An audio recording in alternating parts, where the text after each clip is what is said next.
one way we can improve our meditation and indeed improve our life is to be aware of what are known as the 5 hindrances in early Buddhism. So what I'm going to do today in today's video is to discuss what these 5 hindrances are.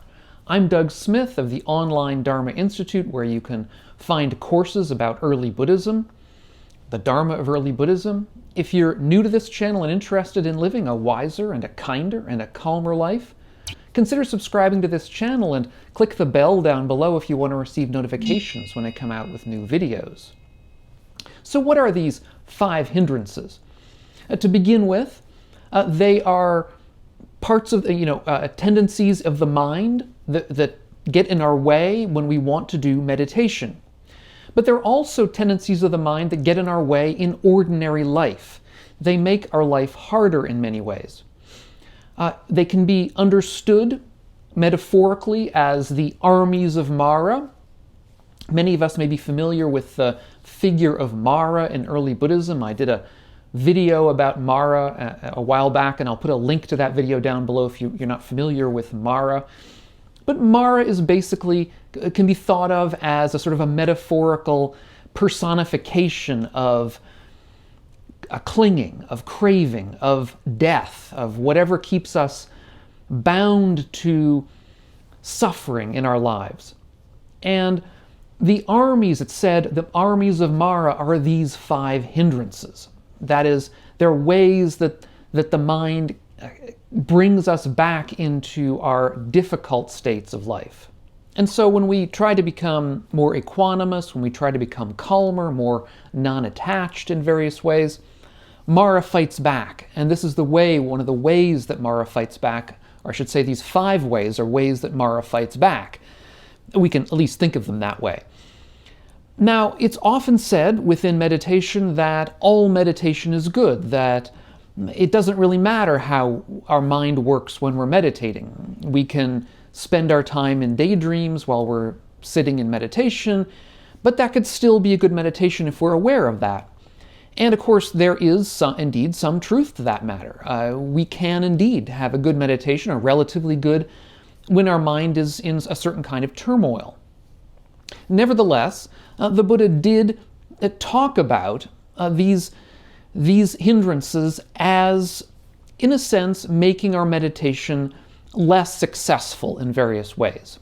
He analogized these 5 hindrances to channels that we might dig in a large river. That is to say, on the sides of a large river. So we can think of a river as the river of meditation, sort of carrying us towards the ocean that is awakening or enlightenment. And this river has a certain current in it that carries us forward. The hindrances, therefore, the Buddha says, are like somebody digging channels in the sides of this river. And what those channels do is to disperse the power of the water, disperse the current out into the fields on the side, and so therefore make the strength of our meditation experience much lower. And so to this extent, hindrances can be thought of as really making our meditation less successful in a longer-term situation. So these hindrances weaken the ability of the mind to calm down. They weaken the ability of the mind to see clearly. They weaken, therefore, the ability of the mind to sort of see through the greed and the hatred that may typify a lot of our ordinary mind states. And so it's good to get to know what these hindrances are. So what are they? Well, the first of these hindrances is known as sense desire. And sense desire can be thought of as, or we can think of it as basically the way that the mind tends to grasp at things that we find pleasurable.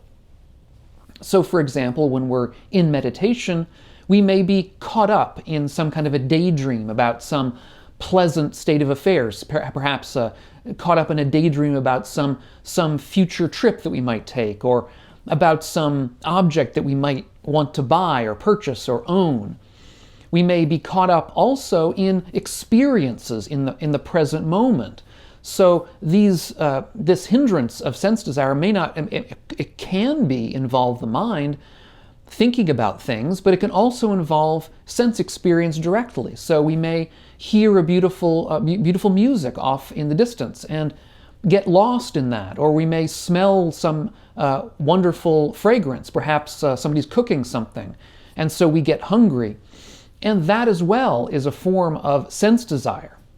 Now, the Buddha also, in a separate text, discusses some of the fuel that can fuel these hindrances.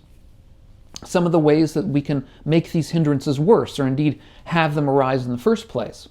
And when it comes to sense desire, the Buddha talks about the appearances of things being beautiful, and that being the fuel for this kind of sense desire hindrance. And the problem here is that we attend improperly.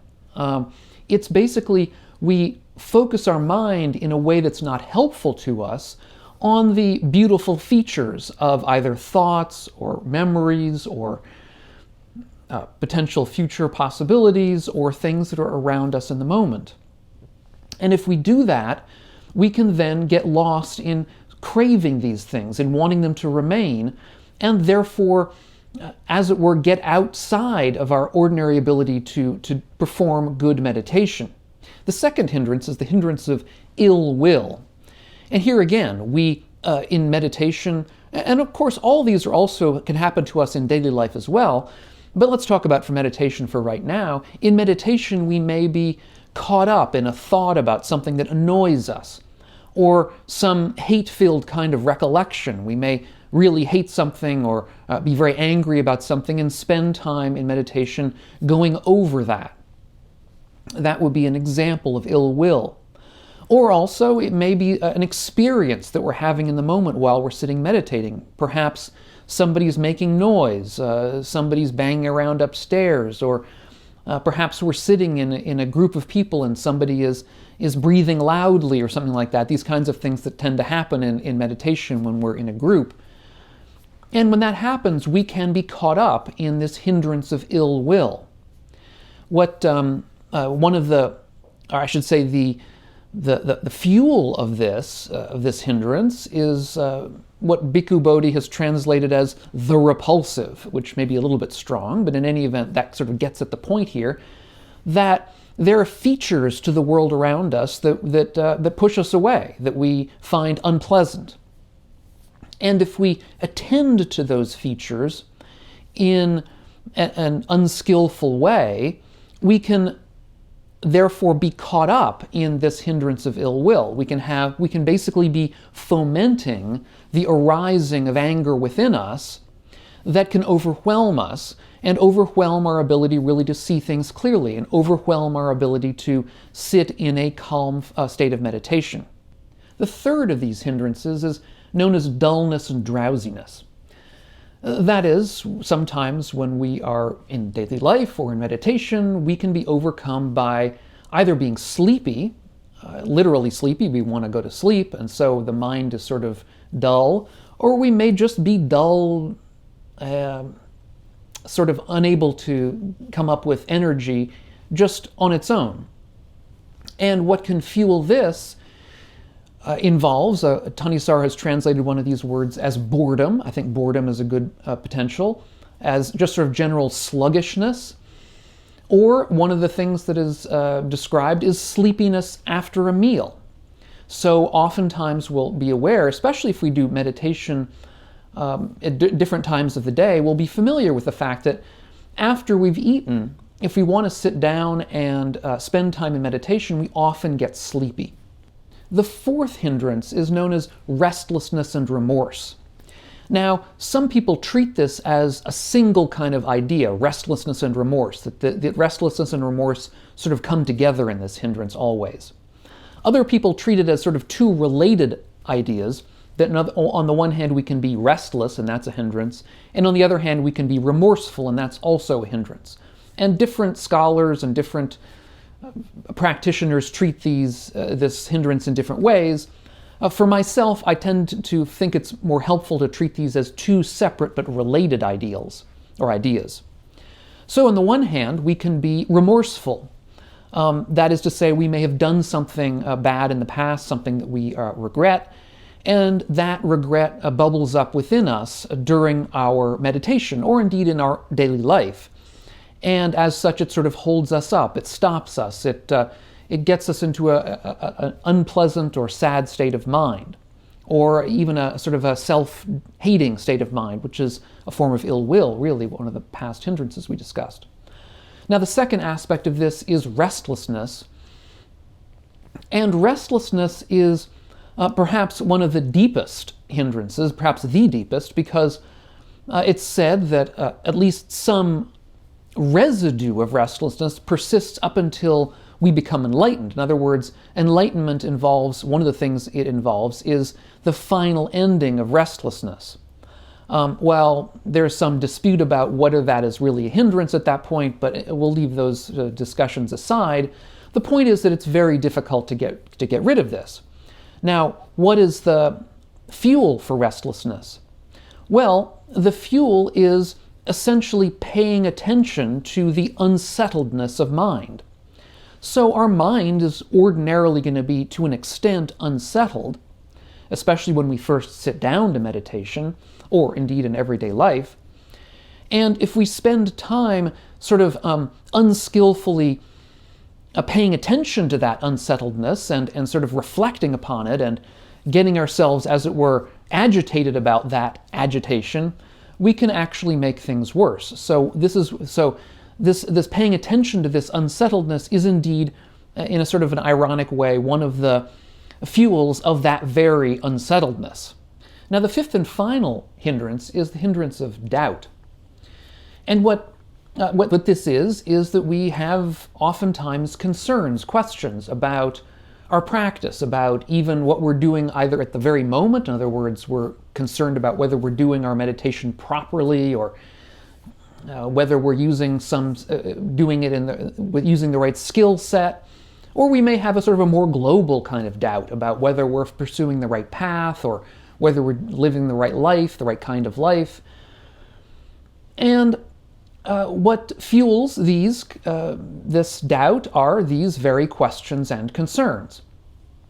And as I say, there are definitely different levels to these questions and concerns, but any of them can potentially trip us up. It can trip us up during a particular session of meditation, because we're just not sure that we're really sitting properly or sitting right, and questions tend to arise within us.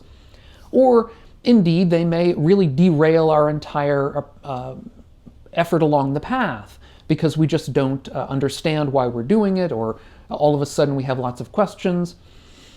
And the issue with all of these hindrances is, how do we deal with them? In other words, now we understand what they are, but the question is, okay, how can we help to defuse them to some extent? And in my next video, I will come out with a video on dealing with these very hindrances. And when it's ready, I will put a link to it up here on the screen. Thanks so much to all of my patrons over on Patreon. If you're getting something out of these videos, consider joining us. Thanks so much, and we'll catch you all in the next one.